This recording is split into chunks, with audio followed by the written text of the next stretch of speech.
భద్రాచలం గిరిజన మహిళలు తయారు చేస్తున్న మిల్లెట్ బిస్కెట్లపై ఇప్పుడు దేశవ్యాప్తంగా చర్చ జరుగుతోంది.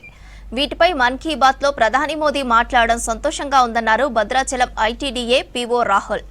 భద్రాచలంలోని ఐటీడీఏ ఆర్థిక సహాయంతో 4 మహిళలు ఒక యూనిట్గా చేరి మిల్లెట్ బిస్కెట్లు తయారు చేస్తున్నారు. జొన్నలు, రాగులు, కొర్రలు, సాములతో బలవర్ధకమైన బిస్కెట్లను తయారు చేసి అమ్ముతున్నారు. రామాలయం గిరిజన స్టాల్లో గిరిజన మ్యూజియం దగ్గర ఏర్పాటు చేసిన స్టాళ్లలో ఈ బిస్కెట్లు అందుబాటులో ఉన్నాయి.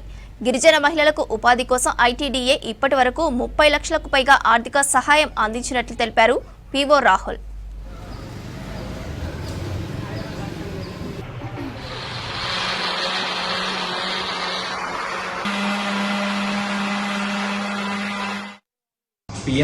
ఆనరబుల్ పీఎం శ్రీ నరేంద్ర మోడీ గారు మన్ కీ బాత్ లో మన భద్రాచలం ఐటీడీఏ పరిధిలో నడుస్తున్న భద్రాద్రి మిల్లెట్ మ్యాజిక్ యొక్క ప్రోడక్ట్స్ గురించి చెప్పడం జరిగింది. బేసిక్ గా వీళ్ళు మన 4 ఆదివాసీ మహిళలు 2019లో శ్రీ భద్రాద్రి శ్రీ రామ లయబిలిటీ గ్రూప్ అని పెట్టేసి శానిటరీ నాప్కిన్స్ ఐటీడీఏ నుంచి ఎంఎస్ఎంఈ యూనిట్ 14 lakhs కాస్ట్ తో పెట్టించడం జరిగింది.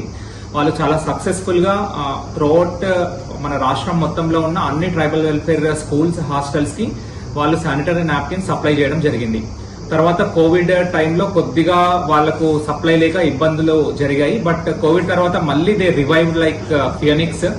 మంచిగా వాళ్లకు ప్రతి 3 నెలలకు ఒకసారి supply up to 50,000 sanitary napkins మా ఇన్స్టిట్యూషన్స్ కోసం ఇస్తున్నారు వాళ్ళు. అట్లా ప్రతి సంవత్సరం కూడా 3 సార్లు ఇస్తున్నారు. దీని నుంచి వాళ్లకు వాళ్ళ జాయింట్ లాయల్టీ గ్రూప్ ఎంఎస్ఎంఈకి turn over up to 20 lakhs వస్తుంది. బట్ 3 నెలలు వాళ్ళు సప్లై చేస్తారు, తర్వాత కొద్దిగా బ్రేక్ ఉంటుంది అని చెప్పేసి వాళ్ళే ఉత్సాహంగా మేము ఇంకా ఏమైనా చేస్తాం సార్, మాకు కెపాసిటీ ఉంది, ఆ స్కోప్ ఉంది కాబట్టి, మేము కష్టపడే గుణం మాకు ఉంది కాబట్టి మేము ఇంకా ఏమైనా ప్రోడక్ట్స్ మేము సప్లై చేయడానికి రెడీగా ఉన్నాము, అవకాశం కల్పించండి అని they approached then PO ITDA గారు.